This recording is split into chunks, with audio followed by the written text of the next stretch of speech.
الحمدللہ غافر الذنب، ہر قسم کی تعریف اللہ کے لیے ہے، وہ گناہوں کو بخشنے والا، توبہ کو قبول کرنے والا، سخت عذاب دینے والا اور صاحب قوت۔ اس کے سوا کوئی معبود برحق نہیں اور اسی کی طرف پھر کر جانا ہے۔ اس نے انسان کو پیدا کیا اور اس کے اعضاء درست کیے اور اس کا اندازہ ٹھہرایا اور پھر اس کو رستہ بتایا۔ اسی کے لیے ساری تعریفیں ہیں، اسی کے ہاتھ میں ساری بھلائیاں ہیں، اسی کی طرف سارے معاملات پھر کر جاتے ہیں۔ اسی کے لیے دنیا و آخرت میں تعریف ہے اور تم اسی کی طرف لوٹائے جاؤ گے۔ اور میں گواہی دیتا ہوں کہ اللہ کے سوا کوئی معبود برحق نہیں، وہ ایک ہے، اس کا کوئی شریک نہیں۔ اور میں گواہی دیتا ہوں کہ محمد اللہ کے بندہ اور اس کے رسول، پرہیزگاروں کے امام اور اگلے پچھلوں کے سردار ہیں۔ اللہ نے آپ صلی اللہ علیہ وسلم کو ہدایت اور کھلی نشانیاں دے کر مبعوث کیا، آپ کو سارے جہان کے لیے رحمت بنایا اور ان کے لیے تا قیامت اسوہ و نمونہ۔ درود و سلام ہو آپ پر، آپ کی طیب و طاہر آل پر، مومنوں کی مائیں، آپ کی بیویوں پر، آپ کے روشن بابرکت صحابہ پر، اور جو درست طریقے سے ان کی پیروی کریں تا قیامت ان پر، اور بہت زیادہ سلامتی ہو۔ اما بعد، اللہ کے بندو، میرے لیے اور آپ کے لیے کی جانے والی وصیت خلوت و جلوت، گفتار و کردار اور غضب و رضامندی میں اللہ جل شانہ کا تقوی اور اس کی خشیت ہے۔ اللہ تعالیٰ کا فرمان ہے، مسلمانوں اللہ تعالیٰ سے ڈرتے رہو اور اس کا قرب تلاش کرو اور اس کی راہ میں جہاد کرو تاکہ تمہارا بھلا ہو۔ اللہ کے بندو،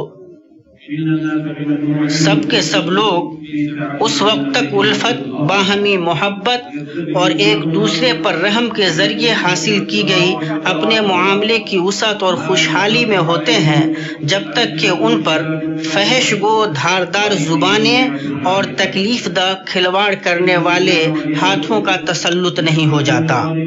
اس لیے کہ زبان اور ہاتھ دو ایسے کدال ہیں جو معاشرے کی سیسہ پلائی ہوئی عمارت کو ڈھانے اور اس میں شگاف ڈالنے کے ضامن ہیں، اور ایسے معاشرے میں نفسیاتی اور عملی استحکام اسی قدر نہیں ہوگا جس قدر کے ان دو کدالوں کی اس میں مار ہوگی۔ اسی لیے ہمارے نبی صلی اللہ علیہ وسلم نے عام طور سے لوگوں پر اور خاص طور سے افراد پر ان کے اثرات کو بیان کیا اور یہ بتایا کہ ہاتھ اور زبان والوں کے لیے اسلام کا یہ بیان کیا معنی رکھتا ہے۔ آپ صلی اللہ علیہ وسلم نے فرمایا، مسلمان وہ ہے جس کی زبان اور ہاتھ سے لوگ محفوظ ہوں، اور مومن وہ ہے جس سے لوگ اپنے خون اور مال کے سلسلے میں مامون ہوں۔ اسے احمد نے روایت کیا ہے اور اس کی اصل صحیحین میں ہے۔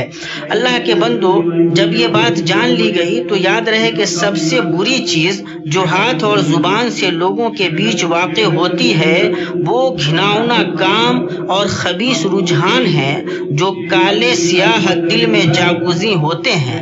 ایسا شخص دوسروں کی بلیک میلنگ یعنی افشائے راز کی دھمکی اور ان کی کمزوری کے استحصال کو اپنا زینہ بناتا ہے کہ اس پر چڑھ کر اپنے قبیح مقاصد اور گھناؤنے اہداف تک پہنچ سکے۔ اللہ کے بندو، یہ بلیک میلنگ یعنی افشائے راز کی دھمکی ہے۔ بلیک میلنگ وہ تیز ہتھیار ہے جسے صرف بزدل اور کمزور لوگ ہی اپنے شکار کا مادی و اخلاقی طور پر شکار کرنے کے لیے اٹھاتے ہیں۔ یہ دھوکے کا ہتھیار ہے، مدافعت کا ہتھیار نہیں، کیونکہ یہ کبھی بھی بہادر، طاقتور اور درست لوگوں کے ہتھیاروں میں شمار نہیں کیا گیا۔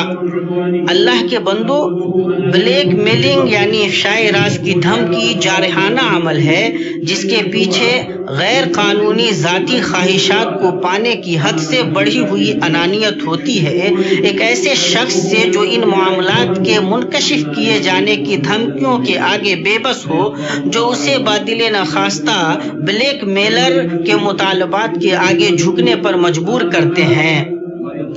وہ آدمی لوگوں کے سامنے راز کے کھلنے اور اس خبیث انسان کی طرف سے اس چیز کو ظاہر ہونے سے خود کو بچانے کے لیے جس کا ظاہر ہونا اسے گوارا نہیں، جھکنے پر بادل ناخواستہ مجبور ہو جاتا ہے، جو جانتا ہے کہ اسے اپنے شکار کا شانہ کہاں سے کھانا ہے۔ اور اللہ کی قسم، یہ مبغوض غلبہ ہے جس سے ہمارے رسول اور قدوہ صلی اللہ علیہ وسلم نے اپنے اس قول میں پناہ مانگی ہے، اے اللہ، میں پریشانی، غم، عجز، سستی، بزدلی، بخیلی، قرض کے بوجھ اور لوگوں کے غلبہ سے تیری پناہ چاہتا ہوں۔ اسی بخاری نے روایت کیا ہے۔ بلیک میلنگ مذموم اخلاق اور گھٹیا فعل ہے جس سے حقیر نفس اور ایسے درندہ دل کا پتہ چلتا ہے جو جرم کے پنجے کمزوروں اور بے بسوں کے سامنے ظاہر کرتا ہے۔ پتہ چلا کہ یہ ایک ایسی خصلت ہے جو بے رحمی، انتقام اور استحصال سے پر ہے، اور یہ بلا شبہ جھوٹا غلبہ اور فتح ہے۔ بلیک میلنگ ایک ایسی خصلت ہے جس کا نہ کوئی دین ہے اور نہ کوئی مسلک۔ بلیک میلر کسی کمزور کے سلسلے میں نہ قرابت داری کا خیال کرتے ہیں اور نہ عہد و پیمان کا۔ اللہ کے بندو، بلیک میلنگ وسیع میدان ہے جس میں مختلف لوگ داخل ہوتے ہیں۔ ہاں، کمینگی، سخت دلی، دشمنی، خود پسندی اور دوسروں کے شانوں پر چڑھنے میں وہ سب شامل ہوتے ہیں۔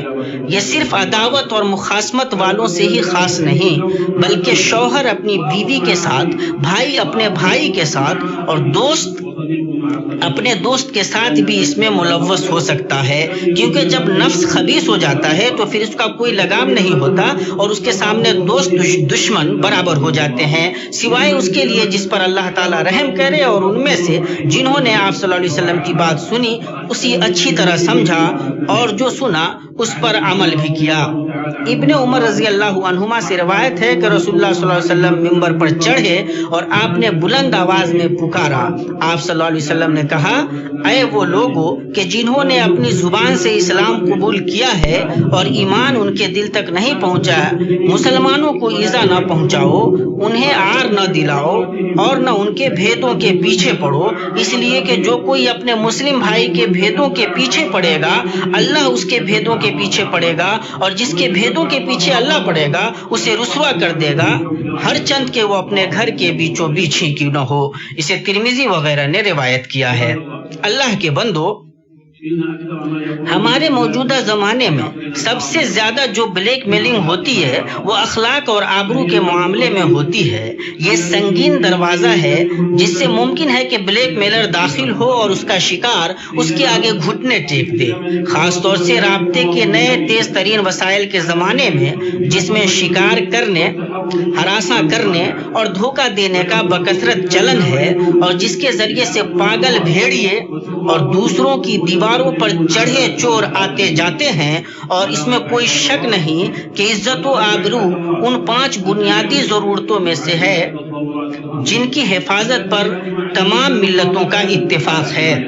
اس لیے یہ جاننا ضروری ہے کہ بلیک میلر اس ضرورت کی خلاف ورزی کرنے والا اور معاشرے کے اخلاقی امن کو ختم کرنے والا ہے۔ پتہ چلا کہ وہ چرانے والا چور اور حملہ آور فاجر ہے۔ اس کی اور اس جیسے کہ ابن قیم رحمہ اللہ نے حقیقت بیان کی جب انہوں نے کہا، خواہش نفس اس کا امام، شہوت اس کا قائد، جہالت اس کا رہنما اور غفلت اس کی سواری ہوتی ہے۔ وہ اپنے دنیاوی اغراض کے حصول میں غرق اور خواہش نفس کے نشے اور دنیا کی محبت میں مست رہتا ہے اور ہر سرکش شیطان کی پیروی کرتا رہتا ہے۔ اللہ کے بندو، یہ بلیک میلنگ کرنے والے کی تصویر ہے۔ وہ ایک گھمنڈی شخص ہے، اپنی ذاتی خواہشات کی تکمیل چاہتا ہے، ان نقصانات کی پرواہ کیے بغیر جو اس کے شکار کو پہنچتے ہیں۔ وہ جانتا ہے کہ اس کے پاس وہ شرافت اور خوبی نہیں پائی جاتی جس سے وہ بغیر کسی بلیک میلنگ کے قانونی طریقے سے اپنی ضرورتیں پالے گا اور خواہشات کی تکمیل کر لے گا۔ اس لیے وہ ایک ایسے بھیڑیے میں بدل جاتا ہے جس کا پاگل پن شدید ہو۔ وہ بلیک میلنگ کے دانت اور انانیت کے پنجے نکالتا ہے۔ وہ ایک ایسا انسان ہوتا ہے جس سے انسانیت نہیں ہوتی، بلکہ وہ انسانی جسم میں ایک سرکش شیطان ہوتا ہے۔ اللہ کے بندو، بلیک میلنگ متعدی فعل ہے، یہ دوسرے جرائم تک لے جاتا ہے۔ بسا اوقات مال کے چھین چھپٹ سے شروع ہوتا ہے اور جسمانی اذیت پر ختم ہوتا ہے۔ اسی طرح یہ کھارے پانی کی طرح ہوتا ہے کہ جب پیاسا اس سے پیتا ہے اس کی پیاس بڑھتی چلی جاتی ہے۔ بلیک میلر ایک مرتبہ پر اکتفا نہیں کرتا اور اس کا شکار آدمی شروع میں یہ سوچ کر گھٹنے ٹیک دیتا ہے کہ یہ بلیک میلنگ کی انتہا ہوگی، تبھی وہ دیکھتا ہے کہ وہ تو ایک زاویے سے نکل کر دوسرے سے باندھ دیا گیا ہے اور بلیک میلر اسی حساب سے بلیک میلنگ میں بڑھتا چلا جاتا ہے۔ وہ اپنے مطالبات کا سب سے اونچا چھت نہیں رکھتا، یہاں تک کہ جرم میں اندر تک گھس جاتا ہے اور شکار کو پوری طرح زخمی کر دیتا ہے۔ بلیک میلنگ کے معاملات میں کثرت و تنوع کے باوجود جو سب سے زیادہ نوٹ کیا جاتا ہے وہ نوجوانوں کے ذریعہ دوشیزاؤں کی بلیک میلنگ ہے۔ نوجوانوں میں جوانی ہوتی ہے اور دوشیزہ میں جذبات، اور بھلا جذبات کب جوانی کا مقابلہ کر سکے؟ بلکہ قیدی قید کرنے والے کی بیڑی کو کہاں سے کھول سکتا ہے؟ بعد اس کے کہ وہ جذباتی وعدوں اور گناہ گار دھوکے کے میدان میں داخل ہو چکا ہے، اور نوجوان ہر چند کے مجرم ہے اور بڑا گناہ گار ہے۔ لیکن یہ چیز دوشیزہ کو ذمہ داری سے سبکدوش نہیں کرتی کہ اس نے اپنا اعتماد اور جذبہ ایک ایسے شخص پر نچھاور کر دیا جس کے اخلاق، دین اور امانت کو وہ نہیں جانتی تھی۔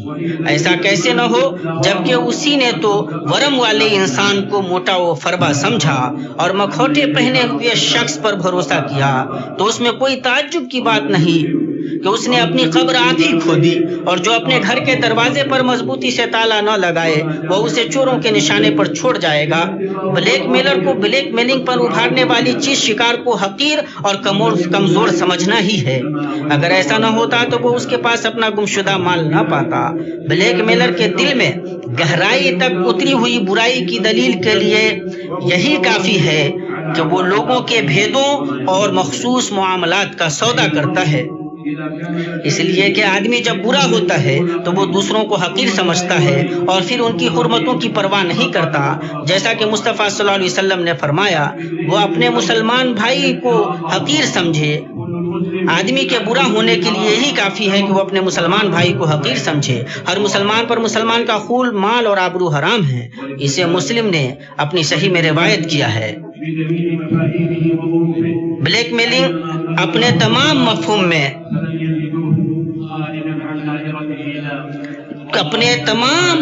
مفہوم میں ایذا رسانی سے باہر نہیں ہے۔